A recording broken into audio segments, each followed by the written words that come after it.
As I said, we're trying to be fair and balanced, making sure that we cover everything from all political angles in election 2024. We're almost at the crucial end in Iowa.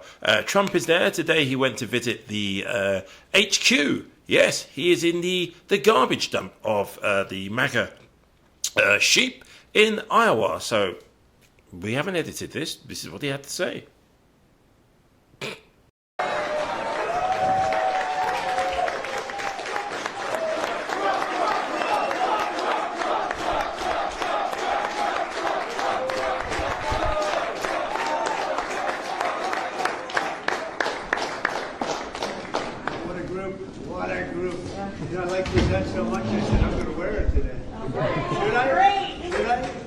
Yeah.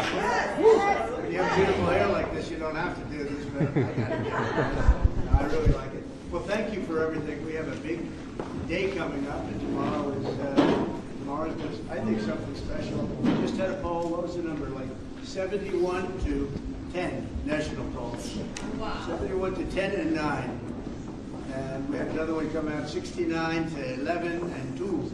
I mean, these people are dropping like rocks. Yeah. We're not. Right. There seems to be something about 50%. Now, it doesn't matter from a number standpoint, I guess, from delegates, but there seems to be a number, and I don't know why I think they're doing it so that they can set a high expectation. So if we end up with 49%, which would be about 25 points bigger than anyone else ever got, they can say, he had a failure. It was a failure. Fake news. So they always, you hate them. You hate them. I can see my supporters. He goes, fake news. He's shaking his head with anger. He's definitely voting for Trump, that guy. Love that phrase, President. Love that phrase. Thank you very much. So there seems to be something about 50. I don't know if we break 50, but it would be... What's the highest? Does anybody know? What is... Somebody won by 12 points, and that was like a record. Well, we should do that. If we don't do that, let them criticize us, right? But let's say we can get to 50%. It would be... they would find a reason for not finding it good.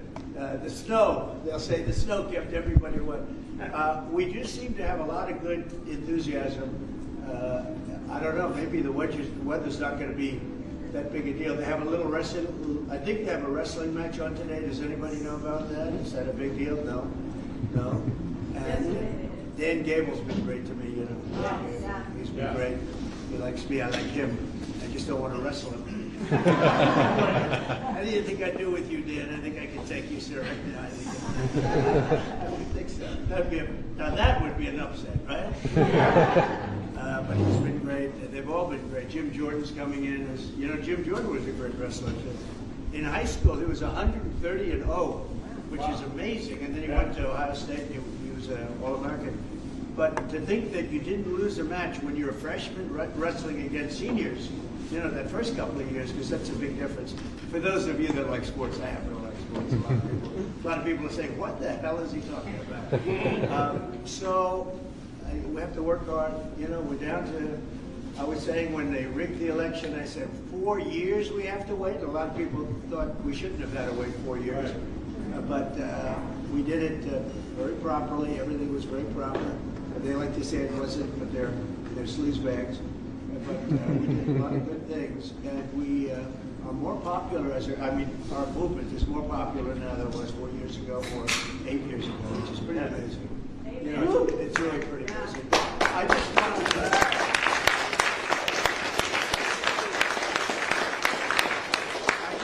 thank you all. It's been an incredible period of time. I think we're going to get a tremendous vote tomorrow.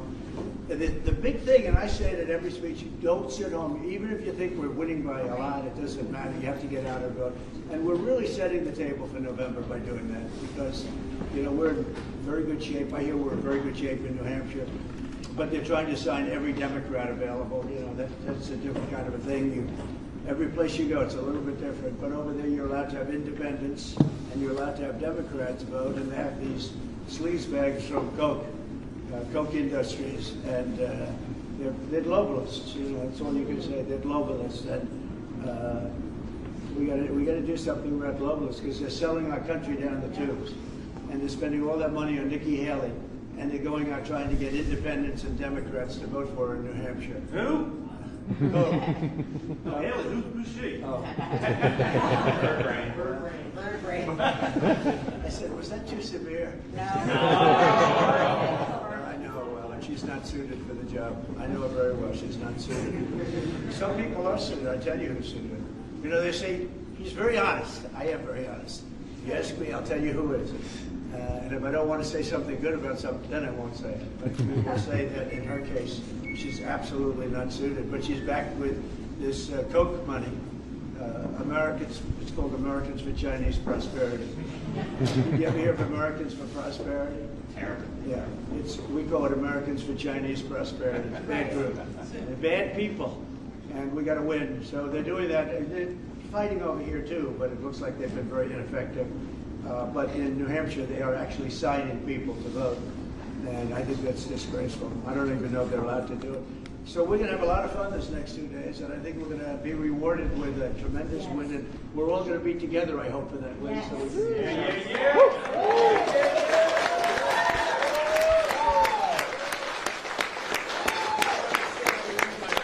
that was a nice win. You know, let's go on to the next one. Now we're going to have some incredible times together. We're going to make this country so great.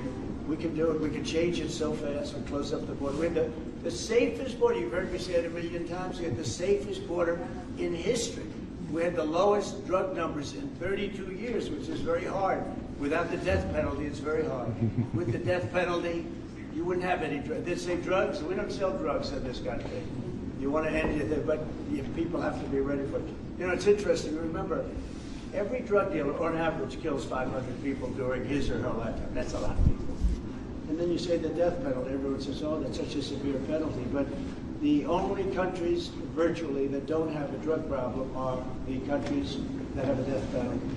Now, you look at Singapore, it's like it used to be just riddled, and now nothing, zero.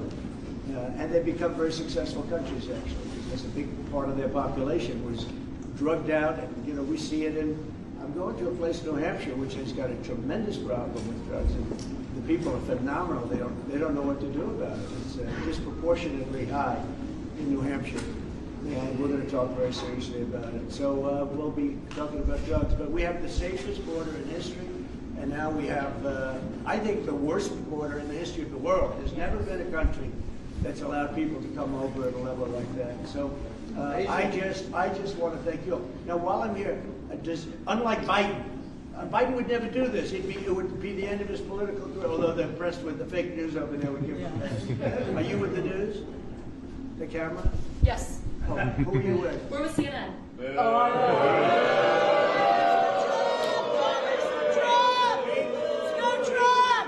Fake news. Well, it is fake news, but we don't mind. But don't give me any questions. But we don't mind the year. But it is fake news, as you know. That's why your ratings are so low. But these are mine in detail.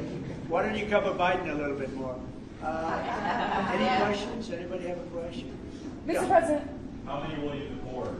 A lot. We're going to have no choice. It's not sustainable, just so you understand. It's not like we can take, I think the real number for CNN is 15 million by the end of his term. It could be 18 million, which is larger substantially than New York State. I think he's going, it's even higher than that. It's an invasion. It's an invasion.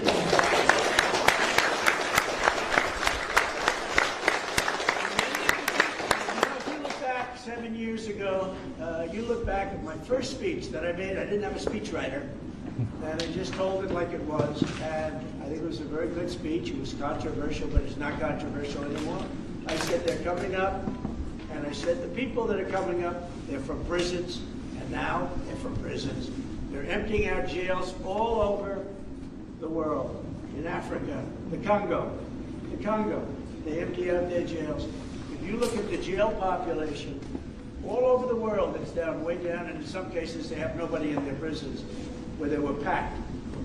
All over the world, you have in Africa, you have in Europe, Asia, Middle East, Yemen. Now we're bombing Yemen because they are, have a little reputation for terrorism. Would CNN admit that?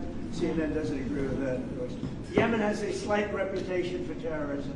We're taking in people from Yemen. We're taking in thousands and thousands of people from China. And, you know, it's one thing to come in and come in legally, and we all want that, but there are virtually no women, and the people we're taking in are from 19 to 25. I wonder why that is, okay? I wonder why that is. There has been no president in history that's done the destruction that this guy has done. He's the worst president in the history of our country. He's the most corrupt president in the history of our country. And he practices warfare, lawfare, or whatever you want to call it, weaponization. There's about 15 different terms for it, meaning you use the justice system, or I call it the injustice system because it's very corrupt. They have a woman there, Lisa Monaco, who's really running it. Nobody knows the name, but she's running it. And she's been an enemy of mine for a long time. I don't even think I ever met her. But she works with Weissman, Andrew Weissman, a real sleazebag. And she is like, that's her boss. Weissman is her boss. And she comes after Trump. Because her job is to come after Trump, to try and damage Trump, so that Biden can sneak by, because the man can't put two sentences together, right? Now, it's had so far the absolute opposite effect. You see the numbers, and I just saw on one of the networks that we have a record polling. It's only polls, so it doesn't matter that much, but it does matter a little bit. But in the polling samples, we are higher than anybody's ever been. So it's been pretty amazing, and I believe we're probably substantially higher because of what they've done, because they got caught.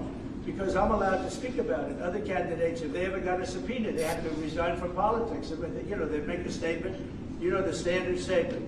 I will be leaving office, and I will be going home to spend time with my family. And that's the last time you ever heard of the guy. With me, I did the opposite. I'm away from my family. Where's my family? My family would like to see me too, but I'm here. But I love it here. We won twice, and we're going to win again. Yeah.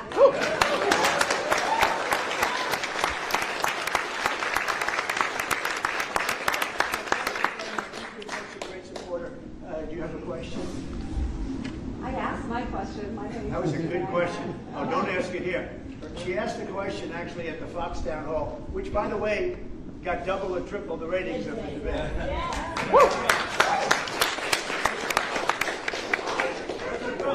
Leave that question alone. I got a question. Go ahead. Okay, so when you get a chance to take a break, what are you going to do first? We'll probably get in the phone call and find out how things are going. I'll get on the phone. No, I don't need a lot of breaks. I've never taken a lot of breaks. I've never taken a lot of breaks. And when I do take a break, I'm working anyway. It doesn't matter. I just happen to be in a different location. Does that make sense? That does. And we can't take too many breaks because our country's going to hell. They have destroyed our country. And, you know, I made the comment, the blood of our country. Well, look at what's happening. The drugs that are pouring in, people that are pouring in, the people that are coming, you take a look at where are they coming from? They're coming from prisons. They're coming from mental institutions. They're terrorists. And they are destroying our country. These people, and the only thing that nobody really knows for sure, are they doing it on purpose or are they stupid? And I happen to think that anybody that can cheat on an election like that is not stupid. So, because that's what they do. We have to stop the cheating. The biggest risk we have is the cheating of the elections. Because if it's up to the votes, we have so many votes, we don't even have to be here today. We don't have to campaign. But when they add millions of ballots, when they do what they did, when they go to legislatures and get rejected, and then they come down and they do it anyway, everything that they got rejected for, the legislatures rejected them. Republican legislatures usually, because the Democrats usually got what they want. But we're talking about massive numbers, big numbers of states. They get rejected by the legislature. Okay, that's the end of that. They come down, they do it anyway. In fact, they do it worse. They extend the elections. It's a very sad thing. We have to, two things. We have to have strong borders, and we have to have strong and fair elections. And if we don't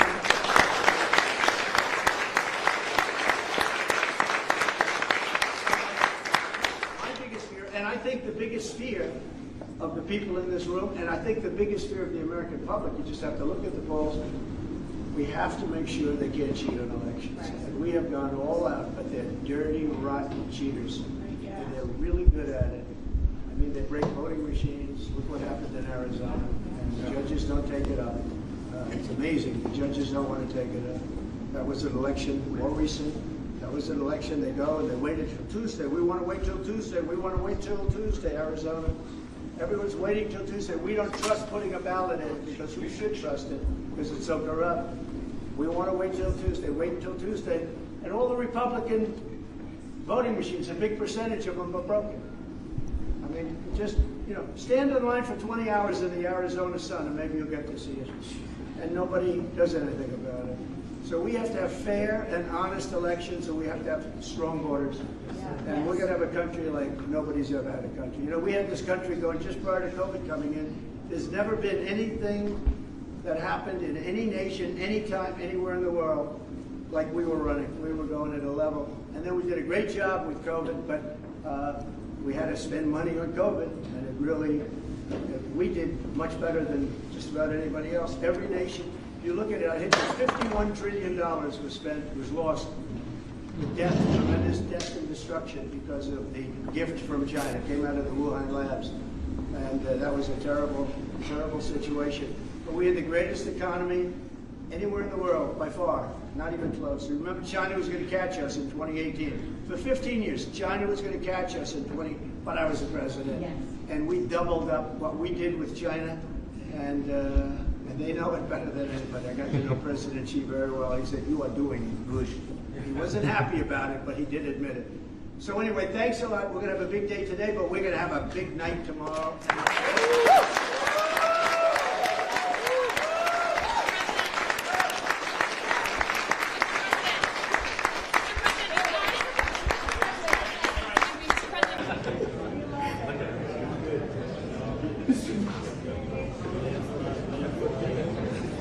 Ladies and gentlemen, at the historic Hotel Fort Des Moines, we stand in the heart of a place rich in history and renowned for its hospitality.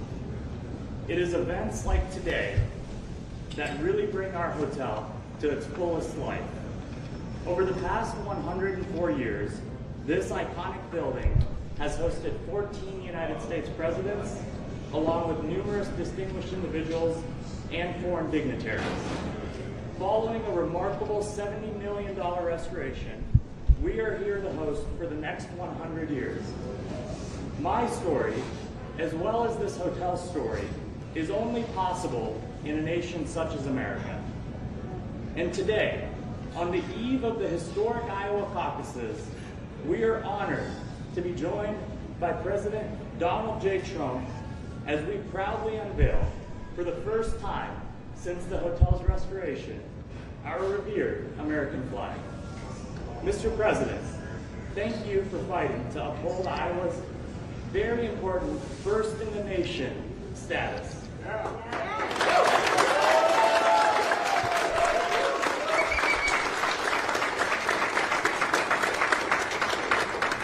Mr. President, the honor of this moment belongs to you. Well, I just want to thank you. You've done a beautiful job at the hotel. You used tax credits that gave you the incentive to do it, and we were very proud to produce a little while ago. And you've done a fantastic job, and I've stayed here often, and we've stayed here successfully. We won twice, and we won a third time. Yes, sir. I think they still want to see the enthusiasm is more than I've seen in 16 or 20. We did better in 20 than we did in 16, but as you know, there's something happened. But we did better in 20 than we did in 16. I think the enthusiasm right now is bigger than it was in 2016 or in 2020. And I just want to thank you for doing a great job, being a great American. You really, I know how hard you work. I would see him here, he'd be working. I said, "Who is that guy?" They said, "That's the owner." I said, "That's the way it's supposed to be, right?" So congratulations, and this is my honor. Thank you so much.